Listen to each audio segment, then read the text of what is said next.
Come back if you're just joining us. It's Daybreak on Trust Television. Moving on to next discussion. According to the 2021 Statistics Bulletin on Public Finance of the Central Bank of Nigeria, Nigeria has borrowed 225.9 trillion in the last 20 years. The amount is nearly double of the 114.4 trillion that the country earned within the same period. The revenues and debts were to the federal government. Revenues and debts were to the federal government, the 36 states of the federation, and the 774 local government areas from 2001 to 2021. The CBN's financial record showed that from the 114 trillion revenue, the federal government got 50 trillion, the states got 31.1 trillion, and local government areas got 23.6 trillion. Let's look at this, and we have a development economist, Dr. Emeka Okengo, in the studio with us to provide more depth and understanding around some of this figure. It's a huge figure that we have seen there over a 20-year period. And for the average Nigerian, taking a bird-eye view, of the country from the points where he lives, you begin to want to mentally appropriate these borrowings, whether it is in terms of potable water, or the cost of bread, or the quality of roads from here to your village. How would you explain the size of our debt, in relation to its usefulness to us as a country? Well, thank you very much, and thanks for having me. Barkadisela once again. It's a pleasure to have you. It's a huge country too. Okay, it's with a population of over 200 million people. It's also a very huge, country. And what has happened is that you must also recognize that we've had decades of infrastructure neglect. Okay, and this is just not what you pull out of a magician's hat. You're right. It's a lot easier, that they say, to destroy than to rebuild or to build. So what has happened is that there have been this contestment between us stopping what you call our development programming. Okay, part of what has brought us to where we are is the budgeting system, or the development models that we adopted as a country going forward. And a lot of this came with the military era, okay, where you had command, control, where you didn't have any deep thinking, where nobody was thinking futuristically. So what has happened today is an accumulation of a lot of missteps and things that should have done that were left undone for whatever it was worth. I haven't said that again. There is nothing wrong with borrowing. Nothing at all. In fact, banks, are established for you to be able to borrow. Okay, but there's everything wrong in what you do with your borrowings. And I think this is where, as a country, we have this challenge of now aligning, what you call the realities on ground, okay, against what must, what's up. But maybe as we dig it deeper, it will get a little more clear. Well, but the thing is, that's what we are trying to actually look at. The period that we're looking at now is a period of 20 years. Yes. We've seen the amount that was actually borrowed within that particular period, and the amount that we earned within that particular period, which is almost half of what we have borrowed. This amount that we have borrowed, can we truly say it was used judiciously? Because the Hausa people have a saying that if you tell a dog that we're having a party at your house, you say, let me see it on the ground. You understand? So are we seeing it on the ground? Okay, but again, you're also looking at this vis-a-vis input and output. Okay, input of money, output of money. Are you also looking at the equity part of it? Okay, what that money has gained vis-a-vis your education, vis-a-vis your infrastructure. So when somebody says, we borrowed 200 million and we end 100 billion, okay, now what you're looking at as a loss of 100 billion. Okay, but you're not also looking at schools, you're not also looking at education, you're not also looking at hospitals and all that. You see, in financing, that's why you have what you call social financing. Okay, it's when you build schools and you build roads, 80% of the times, that road is not supposed to give you back what it is you've put into it immediately. Okay, you also now offer some kind of social service. Now, again, this does not remove the fact that we are in a mess as a country. I mean, there's no way to cut it. Okay, but what I want for you guys to understand is to get the underpinnings. That we don't, if we're going to be doing this against 10 naira in, 20 naira. 1 naira out. Okay, so what has happened to 19 naira? You will never be able to get it right. Okay, and then the emotions will be, oh, we keep borrowing, we're not doing anything. We must be able to look at the part of the money that's supposed to have gone into those things that were neglected. Okay, the part of money that people had stolen. Because you see, part of the frustration is that everybody has come to say to you, because in these 20 years, we've had, 2 different administrations. Okay, one had said, oh, we grew the economy and we're growing at 10%. And I says, no, you guys, created so much corruption, we are here to clean out your mess. And then by the end of the day, you can't even tell the difference. So this is where I think we'll have this challenge. And I think part of why we're not able to have this challenge is that it's becoming very difficult to tell the difference now, between the party 20 years ago and the party that came to take over from it. I mean, that's another challenge, because everybody that seemed to be a key actor in that one all of us, preached against and wanted to kick out, is a major participant in this particular one, and nobody's being called out. So I want to put your feelings into words, because I think that's what Nigerians expected was line up all these thieves that have messed up our country, get them all jailed, get a new country, and then if we had done all that, trust me, even if we're not doing so well with borrowing, and you saw clean, supposedly, please in parentheses now, new people struggling to now put this right, the bitterness and angst in the hearts of people might have not been as bad. Okay, but I mean, let's leave that at the realm of politics. We are looking at the realities on ground. Okay, the reality is that you also have a currency that has lost over 200% of its value. Okay, so when you are calculating what your currency, what you borrowed in 20 years ago, when you were borrowing at maybe an exchange rate of 178 naira, 120, 150, 154, 210. and it was looking as if, my God, what's going on here? Over 100%. Now today we have over 600% against the same monies. So if you had borrowed 10 million 10 years ago, you can only but imagine what it would have become now, vis-a-vis again the gaps. Are we getting this right? Now, if the question is it right for us to borrow? The answer will be a loud yes. Okay, because you must borrow. All right? Nobody has all. Even America is borrowing. But you see, I think the confusion is these statistics they keep telling you about, your exposure to your GDP. Now, you shouldn't now interrogate that exposure. You should interrogate the GDP. Okay, because against these other GDPs that you're borrowing against, how strong is ours? Now, when you have a GDP as weak as ours, our industrial base is basically hanging on the air, as it were, we do not have that primary footing, okay, that foundation that can be able to now create what you can call a real GDP, all right? Then this is where the challenge becomes, because whatever it is that comes, that creates that your GDP is actually dependent on finished products, which you call your raw materials, coming from other countries that are your major competitors. So I think that's where we have issues. Moving on from some of these foundations that you have laid bare, with the benefit of this information, what should be the major lessons for us going forward? And I said it against the backdrop of how much today we are expending on debt service. I was listening to one of those candidates, and he was saying, and rightly so, that we are likely to default on our repayments, and that could get us categorized as a junk country where people would not be willing to lend money to. And here you are talking about a GDP in itself that is not big enough for the size of a country. Not even well predicated. I mean, your GDP is tied to products and services, at that primary level. That's what I'm saying. Yes, I get that now. So let me move you from this seat to an imaginary coordinator of the economy. What should we be doing to retool the structures as they currently are? Okay, let's take a very caustic example. Anybody who looks at your head now or what you're wearing on your head can be able to place where you come from. Hmm?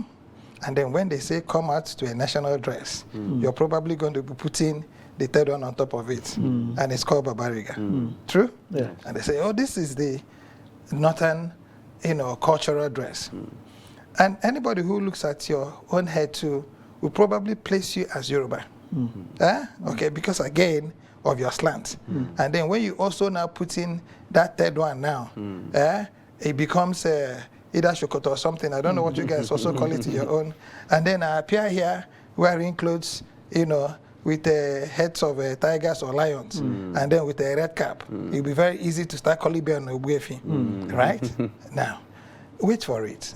Everything that you have on your body is coming from China. China, Indonesia, Bangladesh, and all that. So everything we call national is not even traditional to us. Not even the adire that we used to weave way back in those days. Now, Chinese people are making tie and dye and sending to us in a country. You're talking about how you're going to be, stopping this importation and then growing productivity. We need to first and foremost get real. Show me one thing in this studio, only one, that is Nigerian. One. I'm sure you may be pointing at the table, but you'll be shocked that the varnish, the nails, the fillings, everything you use on this table is imported. I want to get that simplistic so that all of us can begin to now dig this thing down. And you have 200 million people wearing clothes every day, be it secondhand, be it new ones. We just finished Salah. I am certain you made a new Babariga for your kids, bought for Madame, and all of you are so dressed in that your, cultural dress. But you're Indonesian, bro, or Bangladesh. So the first thing we need to do is to be able to now look at what we call our national needs and our national outputs. I don't even want to go into more technical things, than your television screens and your cameras and the microphones we are using and the tablets we are using. Look at Rwanda. The first thing Rwanda did was to set up, they're producing their own Android phones. Rwanda. Okay, so it is not about us talking about these statistics. It's all about us now knowing what we must do, what we can do, okay, to be able to now revert. And the first thing that every nation should do, must do, is food security. Okay, in a country today, everybody is complaining that Indomie that our kids eat in the morning has come from 50 naira to about 150 naira for a pack. And nobody's remembering that there's very little or no difference, between Indomie and Thalia. If you're not as a police, you can tell him what that means. None. Your mother makes Thalia, your grandmother taught her to make Thalia. Okay, your wife is probably buying from the supermarket. So when people are talking about, this burgeoning debt profile of a country, we are not looking at ourselves in the mirror, and everybody is looking at government. To what extent can government do? What can they do better than us? If we don't now all agree as a nation that something is fundamentally wrong with our thinking. And that thing that's fundamentally wrong with our thinking is that the most important ministry that we should be focusing on, the most important, should be the Ministry of Science, Technology, and Innovation. They should be the most important. But today, go and look at the statistics, and I think you guys should run a run on it. What are we giving to our research institute? How much are we funding the Ministry of Science and Technology with? They are not even listed as an A ministry. It is the Science and Technology Ministry that should fund or support education, that should support the agriculture, like you're talking about. And again, there's a difference between agriculture and food production. Now, what's that difference? It is technology. So that we can now begin to think like a people. Okay, we are still in that subcontracting mode that was given to us about 50 years ago. So it's all about, the first 1 million you get, Madam wants to join her friends to Dubai. 30, 40 years ago, all they could do there was, they were diving for pearls. Am I making some sense to you? So it's not about us discussing, well, I don't know. I don't want to be a little bit too forward. Except it's not about really now statistics. Yes, it's important for us to know this. okay, which was what happened when the last administration came in. I happened to be on TV and I said, listen, nothing has changed though. Except if people crawl out of this box. If you're going to be running Nigeria the way you met it, you won't go far. And ditto for any other person who's going to be taking over. Well, unfortunately, we're not there now. I don't think we have realized that we need to get there, or we have realized that we don't know how to get there. But how do we get there? I just told you. How do you reverse, or should I say, how do you reorientate people's thinking? I'll tell you an interesting story. ABU Zaria has a research institute there called NAPRI. Now, NAPRI over the past 30 years has developed about 24 species of different forage plants that can be used to feed animal on a commercial basis. Now, NAPRI has a relationship with the Ministry of Agriculture. And at one time, a Minister of Agriculture had come on national television to say that he was going to be importing grass from Brazil to feed cattle. Right? Yeah. Now, I'm saying to you, you're from the north. Take a camera to ABU. They have over 24 of those plants, best in the world. In fact, the Napier grass, it's been so researched that I think it's the best forage grass, one of the best you have globally. Not one person has a garden of it. Okay? And you have 24 million, livestock that must eat. And I tell you what they eat. On an average, on a daily basis, they require a minimum of 500,000 metric tons of forage to be able to feed the amount of cattle we have roaming around the streets. Yet, it is at the center of what is about to implode us as a corporate entity. Does that give you some concern? It does. Okay, so these are the things. So what we should have been talking about is now not about how we're going to be borrowing or not borrowing. Okay? At one time, a lot of people do not know that the Saudi Arabian Airways, airline started with an airplane that Nigeria gave to them. Saudi Arabia, go and make your inquiries. We were lending money to everybody. In the days of Festac, the president then has said that the problem is we don't even know what to do with money.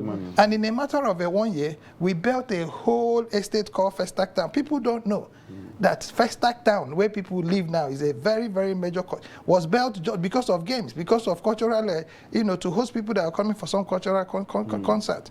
So we have, and all those things that kept us as a country. Today, we still have over 83 million hectares of land that's arable. You guys are journalists. Show me one commercial farm in Nigeria. But 40, 50 years ago, my wife is from Adamawa. If you ever passed through that Basita sugar farm, for a minimum of 15, 20, 30 minutes, you were driving through a sugarcane plantation. Exactly. True? Yeah. Have you gone there recently? Yes, I was there a month ago. So what are we talking about? Why are we having this conversation? We have over 300 dams in Nigeria. We're importing over, 10 million tons of fish. Show me one dam in Nigeria that has any commercial fishing project on it. One only. You are asking me for solutions, yeah? Are you hearing the solutions? And then we have 1 million of these people that could, develop, generate these finger links, and then throw them into these places and then allow them to remature. So, guys, we can bemoan our country, but until we get that guy, who says, listen, enough of this, until we begin to query where the shoe you're wearing, where the socks you're wearing, okay, where the pads that our wives use, where the napkins our children use, Pampers. What do you make Pampers out of? Petrochemicals. Towels, a lot of the dresses you're wearing are petrochemicals. They are called non-woven. We are still fixated on cotton that we are not planting, and importing, chemicals, chemical clothes from Bangladesh, from the crude oil you were selling to them. And everybody keeps talking about, we're importing fuel. Fuel is 185 naira. Fuel is 200 and this naira. Fuel is this and that and that and that. And this is the same crude The people who are taking our crude can dash us the fuel. The world has moved from fuel and diesel to hydrogen, cells. And I'm not talking about America. South Korea uses hydrogen cell fuels to transport their trailers. The same technology, they have a plant in South Africa. Hydrogen fuel comes from the sun, guys. To get your final thought before we round up on this very insightful, very enlightening conversation, it's to my final question essentially would be on you've talked lightly on how we could expand that income base and not the revenue base. So this part of the things you have said will form largely the kind of conversation and interrogation we would have with people who are now throwing themselves around the scene, jostling to lead this country. But I want you to then tell us quickly what should be the low-hanging fruits for us if we need to change this narrative. Where should we start from? You have talked about science and technology. What should we, in very practical terms, what should we stop and what should we start at this point? Hope. Hope. Okay? Hope. A friend of mine got kidnapped in the East. And when eventually he came out, the first thing he told me was that, Emeka, those children that took me are hopeless. They have no hope. They are not interested in life. Yeah. Okay? For those who have also come out, from the northern part of the country, it is the same thing. So the first thing you must begin to show is hope. How do you sow hope? You sow hope by building capacity. All right? Yeah. If you do not build capacity, and how do you build capacity? You build capacity by giving technical skills. You don't have to teach people how to read and write. This thing he's wearing on his head, just look at that cap again. If the camera can zoom it, there is no one mistake in the sewing. It was sewn by hand. So whoever that did this is very skilled. And this was done by somebody who didn't go to school. True. Okay? So that tells you that it is all about sowing hope and building that skill and using that skill to begin to now address our own national needs.